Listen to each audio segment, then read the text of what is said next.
Mais qu'est-ce que c'est que ça?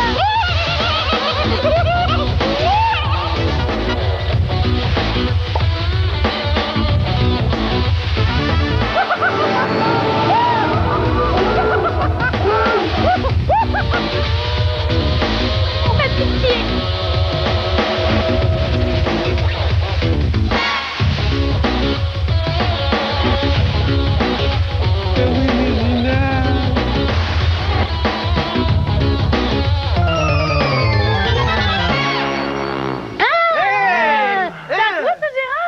Comment ça, non?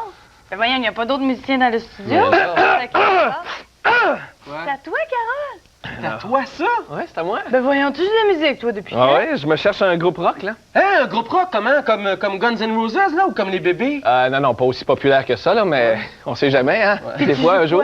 Qu'est-ce que tu joues, de la guitare? Non, du peigne électrique. Du quoi? Quoi? Du peigne électrique. Du peigne. Peux-tu entendre ça, voir? C'est bien entendre. Ah oui, du peigne électrique, c'est très bon, OK? Coupe bien ça. Wouh! Oh, attends, juste essayer, gars. Juste, gars, je suis bon, gars. Hey, tu joues bien! Attends un petit peu. Beau son! C'est Vous comprenez pas le principe, vous autres. Ouais. Oh, hé! C'est ça. Ouais.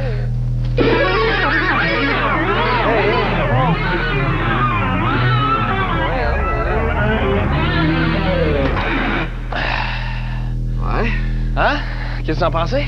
C'est au poil. Ah ouais, ça m'a fait comme dresser les cheveux sur la tête. Bonne émission, hein? Bonne émission.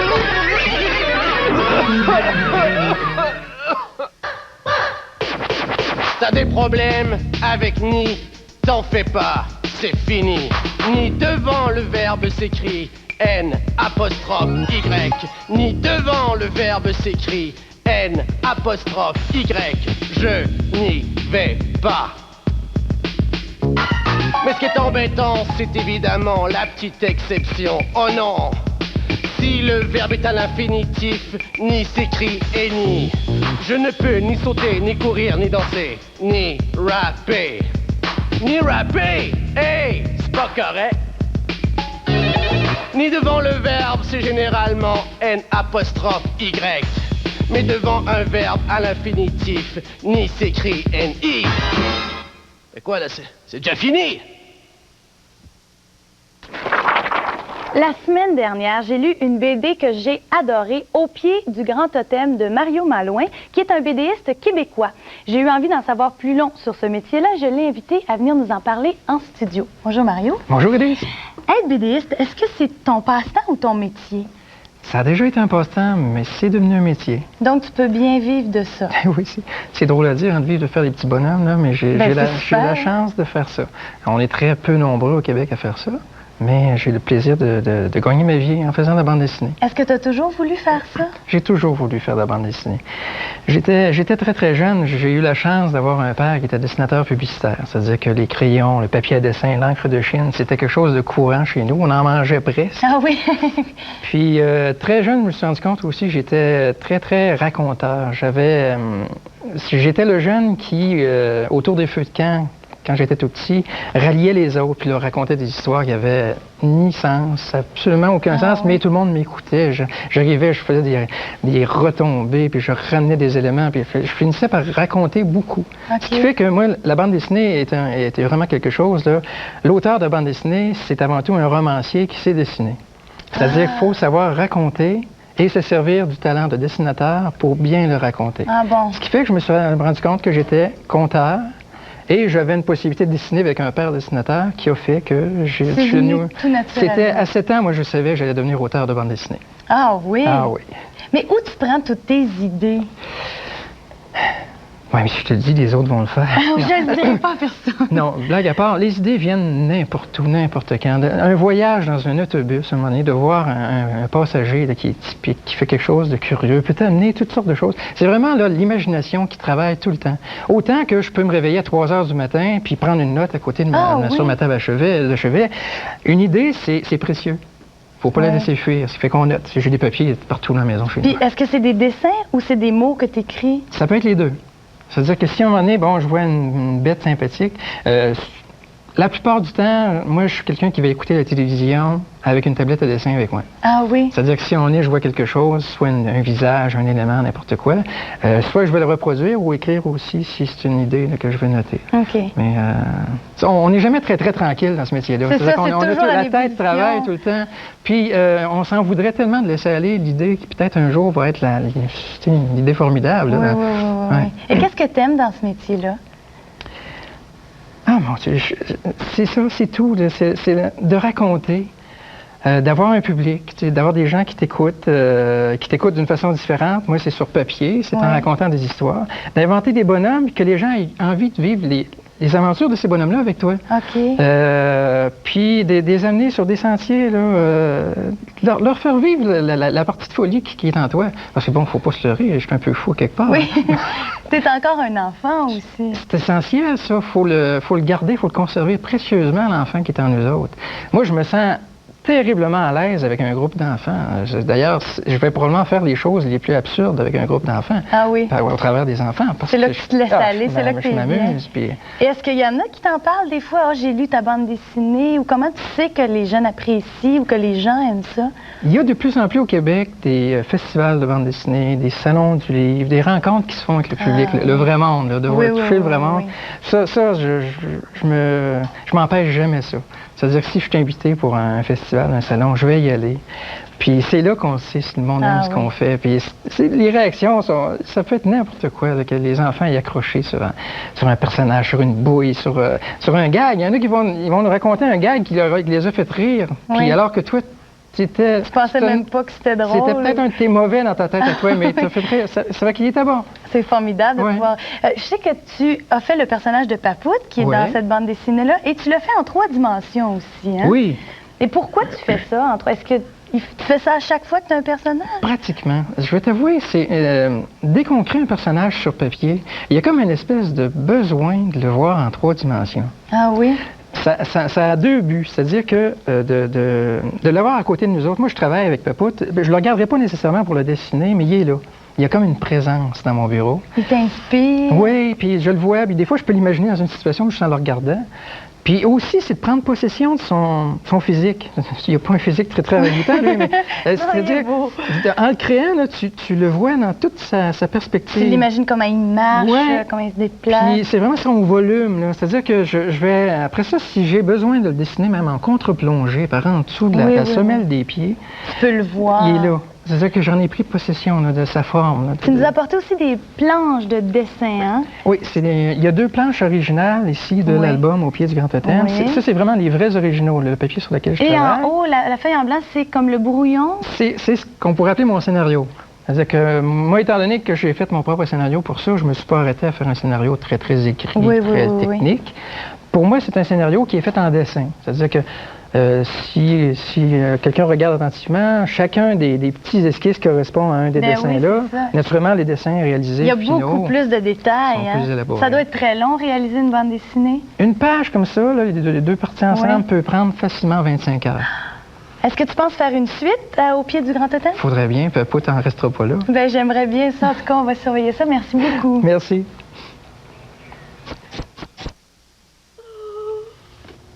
Quel roman! Je suis toute bouleversée. Oh, je dirais même que j'ai le cœur gros. Mais c'est bien sûr une expression, hein? Mais il y a très longtemps de cela, on croyait que les personnes très mélancoliques avaient un cœur plus gros que les autres. Un médecin qui travaillait sur des cadavres prétendit que des personnes très mélancoliques de leur vivant avaient un cœur plus gros que la normale. Eh bien, c'est faux. Les pleurs et le chagrin ne font pas grossir le cœur. On constata plus tard que le médecin avait fait une erreur. Mais on a conservé l'expression qui veut simplement dire qu'on est triste.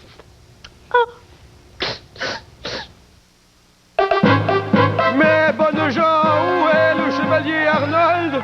Ah, il est là, la tête au ras du bol, à s'empiffrer de cuisses et d'ailes de poule cuisinées par elle. Ah, quand il dit elle, là, c'est de moi qui parlions. Je pouvions pas laisser Arnold s'en aller le ventre vide à ses aventures. Je le nourrissais en partie. Jamais mangé poule aussi succulente, paysanne. Mais ça donne soif. Aurais-tu quelque chose à boire? Je m'en allianderais là au ruisseau de chercher de la bonne eau fraîche. De l'eau? Ben, de l'eau, c'est... Oh, j'y pense, j'avions un breuvage de mon invention dont je voulais en faire cadeau à la reine. Tu pourrais y goûter puis me donner ton opinion. Apporte ce breuvage, paysanne, que j'y goûte enfin. Tiens, dis-moi ce que t'en penses, là, chevalier.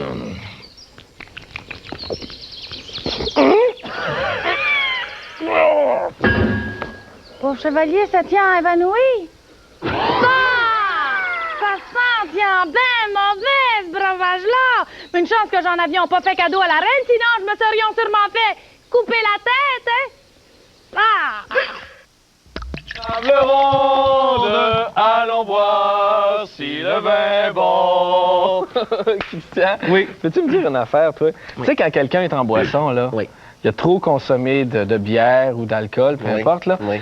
Qu'est-ce qui se passe vraiment en dedans? Là? Tu sais, on chante, je sais qu'on on devient gay, tu sais, on chante, Oui. on est heureux, on parle fort, mais qu'est-ce qui se passe vraiment en dedans? Là? Question intéressante, ça, parce que avec le temps des fêtes qui s'en vient, souvent on est témoin de scènes qui nous rendent des fois un peu mal à l'aise parce que justement les gens, parce qu'ils ont bu de la boisson, ont des comportements un peu bizarres, des fois un peu excessifs. Des fois, il y en a qui sont très gays, d'autres qui sont très tristes. Des fois, il y en a qui ont l'alcool gay ou l'alcool triste, comme on dit. Et ce qui se passe, c'est très physiologique dans le fond. C'est que l'alcool que l'on boit finit toujours par se ramasser dans notre corps par le sang. Oui. OK? Une chose à savoir d'abord, c'est que l'alcool est considéré comme étant une substance nocive pour notre corps. OK? Oui. C'est pour ça que dans notre corps, on a un organe qui est le foie, qui lui travaille à transformer l'alcool en substance inoffensive. OK? Mais Jusque-là, ça va. mais le foie travaille à un certain rythme. Il peut seulement transformer une certaine quantité d'alcool. Donc, plus on en boit, vient un moment donné où le foie n'arrive plus à fournir. Donc, il en filtre une certaine partie, mais il y en a toujours une autre partie qui réussit à passer à travers les parois intestinales, donc qui échappe à la vigilance du foie, si je peux dire, D'accord. et qui se ramasse dans notre sang. Directement. Directement dans le sang, sans avoir été transformé. OK. Donc, le sang, il traverse l'intestin, il s'en va dans... C'est-à-dire, l'alcool traverse l'intestin, il s'en va dans le sang, et le sang, lui, s'en va partout dans le corps. Ah oui? Et aussi au cerveau. Oui. Et on sait que le sang transporte l'oxygène. Oui, l'oxygène qui est le seul aliment dont le cerveau a besoin pour bien fonctionner. Exactement. Donc, si le sang a de l'alcool, eh bien, l'alcool, lui, s'en va directement au cerveau. OK, c'est pour ça que le Il y a cerveau moins fonctionne d'oxygène mal. dans le cerveau parce qu'il y a plus d'alcool, et c'est pour ça que le cerveau va. fonctionne mal. D'accord, je OK? comprends. Ce qui fait que un des premiers centres du cerveau qui est affecté par l'alcool, c'est le centre qui contrôle le langage, les sensations et le jugement. OK? Ce qui fait que les personnes qui sont en état d'ébriété, souvent, ont de la difficulté à parler. Oui, ça arrive. Hey, c'est à côté de base, mon ami! Bien qu'on comprend plus rien de ce qu'ils disent. Ouais. Leur jugement est complètement erroné aussi. Tu sais, on va leur dire, mon oncle, prenez pas l'auto, vous n'êtes pas capable de conduire. Ah ouais, non, je vais le prendre, je suis capable, moi, je vais le prendre. je te le dis. Exactement. Ouais. Alors, son jugement est erroné. Les sensations aussi, des Ouais. fois, on sent pas, on n'a pas la même sensibilité au niveau de nos doigts, on a les doigts engourdis. Si tout quelqu'un ça. tombe, se fait mal, s'en rend pas Il compte, s'en rend pas compte compte. seulement le lendemain. Exactement.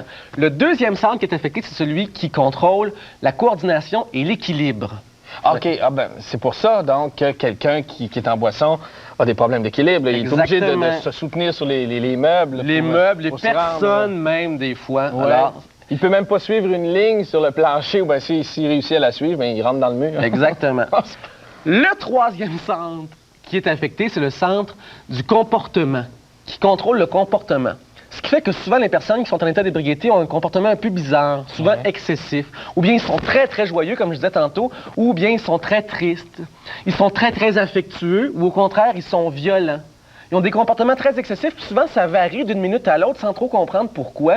Tout à coup, ils sont gays, tout à coup, ils sont tristes, tout à coup, ils t'aiment, tout à coup, ils t'aiment plus. C'est pour ça que souvent, dans les parties de Noël, là, on voit les mononcles dire « Je te l'ai jamais dit, toi, mais je t'aime, puis pas parce que je suis sourd que je te dis ça, là, mais je t'aime. » C'est toujours des comportements un peu bizarres. Ouais, c'est un peu excessif. C'est pour ça qu'avec ces personnes-là, il faut apprendre à éviter les personnes qui sont en état d'ébriété. Il faut essayer de les éviter, pas essayer d'entrer en discussion avec eux. D'accord, alors si quelqu'un est là, oui. Et puis il se répète, il me parle et tout ça, j'évite. Non, c'est pas le temps de faire la morale. On va voir quelqu'un d'autre, on s'occupe de d'autres personnes parce que ces personnes-là sont pas en état de discuter. Bon, mais parfait. En conclusion, parfait. la modération a bien meilleur goût, même si on vous l'a dit 100 fois, c'est vrai. Sur ça, Carole, on prend 5 coups? Ah ouais donc. Ah ouais! Ah ouais donc, on va fêter ça, nous autres. Bon, ben la modération a bien meilleur goût.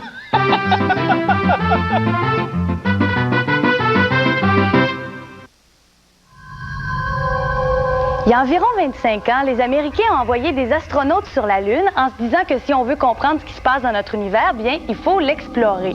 Mais il y a des gens qui sont pas d'accord avec ça, qui disent qu'on n'aurait jamais dû envoyer personne sur la Lune parce que ça l'a rendue moins mystérieuse, ça l'a comme enlevé le charme qu'elle avait. Et c'est ce que chante Tasmin Archer dans son clip Sleeping Satellite. C'est un clip très nostalgique qui se passe dans un décor de vieil observatoire astronomique dans le temps où on observait la Lune à travers un télescope géant. On voit un vieux monsieur qui est là, qui pourrait bien être le savant Galilée, celui qui, le premier, il y a environ 400 ans, a observé la Lune à travers un télescope et s'est rendu compte qu'elle n'avait pas une surface lisse, mais pleine de cratères.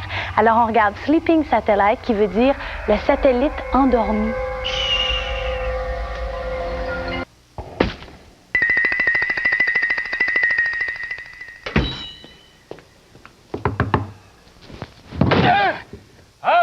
Peux-tu vous aider? Oui, je voudrais avoir une lampe de poche, s'il vous plaît. Une lampe de porc!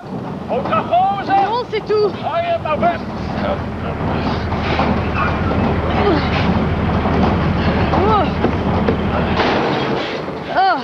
Ah! Non, mais qu'est-ce qu'il y a, là? Ben, une lampe de porc! Hein?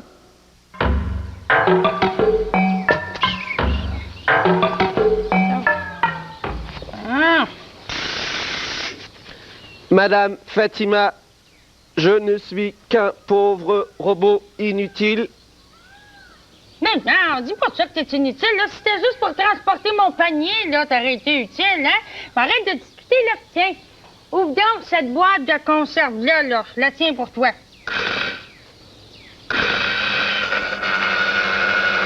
Merci beaucoup. Ah, ben, tu vois, regarde, ça fonctionne. T'es utile, là, mon robot cognette. C'est vrai, je me sens plus utile. Bon, avec ça, je me ferais des bonnes rôties, hein? Comment voulez-vous vous faire des rôtis? Il n'y a pas d'électricité. Ben, cher robot, on n'a pas besoin d'électricité quand on a une grosse pile de 80 kilos à côté, hein? Regarde ce que je vais faire, là. Je vais mettre ça ici, l'autre là, puis je vais relier ça à ma grosse pile de 80 kilos. Hein, j'ai de la difficulté, là. Bon, et puis là, deux bonnes rôties. Ça va être bon, ça, en pique-nique. Tu vois que t'es utile, j'y vais.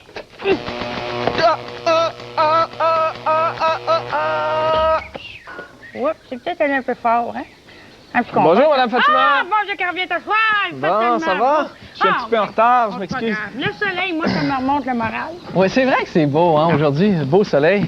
Oui. Ah, s'il n'y avait pas de soleil, qu'est-ce qu'on ferait, hein? Oh, ben, on serait de mauvaise humeur, des Oui, fois, hein? les plantes pousseraient plus, on vivrait même pas. On serait des poussières. Le soleil, là, nous envoie son énergie sous plusieurs formes, vous savez, hein, sous forme de lumière, sous forme de chaleur. Ben, la lumière, là, ça fait bronzer notre peau. Hein? Ouais, La chaleur, ben, ça nous réchauffe. Exactement, exactement. Mais vous savez que les scientifiques, présentement, font des recherches sur les autres façons d'utiliser le soleil, Comme quoi? d'utiliser l'énergie du soleil, ce qu'on appelle l'énergie solaire. Comme quoi, ben, vous savez, l'énergie, le soleil, c'est une source d'énergie qui est très pure, très propre, contrairement au gaz et au pétrole qu'on utilise présentement et qui sont épuisables. Ben, c'est ça, un jour, il n'y en aura plus de pétrole. Effectivement, on n'en trouve pas partout du pétrole, du charbon. Alors, à ce moment-là, le soleil, lui, on en retrouve partout. Et aussi que le pétrole, le gaz sont des sources d'énergie polluantes. Oui. Pas le soleil. C'est vrai. Et le soleil, il y en a partout. C'est accessible à tout le monde. Tandis que, Mais bon... ça nous fait pas d'énergie, ça, le soleil, je comprends Ben oui, pas. ben regardez, vous êtes déjà assise dans une voiture qui avait été exposé au soleil pendant toute Ah, l'après-midi? c'est chaud, là, l'intérieur, le Ouais, cuir, là, oui, ça bon. se tient, le Alors, vous soleil, voyez, on ça. se brûle. Oui. On se brûle. Alors, ça veut dire que les matériaux absorbent l'énergie du soleil et peuvent la conserver pendant un certain temps. Ben, t'as raison. Alors, les recherches que les scientifiques font, je vous disais tout à l'heure, Oui. ben, à ce moment-là, ils axent leur recherche sur essayer de trouver certains matériaux qui sont plus aptes à conserver l'énergie du Ah, soleil. là, qu'est-ce qu'ils font avec ça? Ce qu'ils font avec ça, ils veulent faire des murs, construire des maisons, construire des édifices qui vont être chauffés avec l'énergie solaire. Ben oui. Ce qui se produit, c'est que pendant la journée, les murs sont exposés au soleil, donc emmagasinent l'énergie, et le soir venu, quand la température baisse et qu'il fait plus froid, Il à ce moment-là, redonne l'énergie à la l'énergie maison. est dégagée et chauffe toute la maison. Il faudrait que le soleil là, puisse nous faire produire de l'électricité, comme ça serait parfait. De l'électricité, de l'électricité, je voulais dire. Oui, ben justement, j'ai une photo aussi pour vous montrer. L'énergie solaire peut produire de l'électricité. Non. Oui, je vais Quelle vous montrer bonne ici. nouvelle! Regardez, j'ai une photo ici, j'ai Oui. trouvé ça quelque part. Voyez ici comment le principe pour produire de l'électricité, c'est qu'on envoie un gaz ou un liquide dans un tuyau. Oui. D'accord, un gaz ou un liquide dans un tuyau. Et ça, c'est chauffé par le soleil à l'aide de miroirs ici, oui. qui sont un peu courbés vers l'intérieur, ce qui fait que ça concentre les rayons du soleil pour chauffer plus rapidement D'accord. le gaz ou le liquide qui, une fois excité, est dirigé vers des turbines, crée un mouvement. Et ça va faire tourner les turbines qui vont produire de l'électricité. C'est extraordinaire. Alors, c'est vraiment ça. Ah, ben il y a d'autres choses aussi. Tu sais, les calculatrices, là, qui Oui. fonctionnent à l'énergie Oui. solaire, c'est ça, c'est le soleil, Alors, à ça? ce moment-là, on parle de piles solaires. C'est ça. Vous voyez, les piles solaires, ici, là, les piles solaires, ça, il y a une substance là-dedans qu'on appelle le silicium. Oui. Et comme vous voyez ici, là, c'est comme un petit miroir. D'accord? Alors, le soleil frappe sur ces petits miroirs-là et excite la substance qu'est le silicium. Oui. Et à ce moment-là, ça crée un mouvement de molécules et ça crée de l'électricité qui est emmagasinée dans une batterie. Par exemple, si on parle de voiture, c'est emmagasiné dans une batterie qui va servir ensuite à dégager l'électricité. Ah, ben c'est bien bon. Et le soleil, je vous le dis, il faut le vénérer parce qu'on va s'en servir longtemps. Ben oui. ben le soleil a réanimé mon robot canette. Je vais regarder mes rôtis. Oh! Moi, c'est ce qu'on appelle ça fait griller, hein, ça? Ouais, c'est Mets ta chemise dans ton pantalon avant de sortir. Vous aussi, vous vous faites achaler parce que vous laissez votre chemise en dehors de votre pantalon? Ben, plus de problème. J'ai un truc pour laisser ma chemise en dehors de mon pantalon, mais sans que ça paraisse. Tada! J'ai 2 pantalons! Ah oui? Comme ça, eux autres sont contents, puis moi aussi. Hein? Pas bête, hein? Il y a tellement d'idées dans cette tête-là, ça me surprendrait pas que j'aie 2 cerveaux.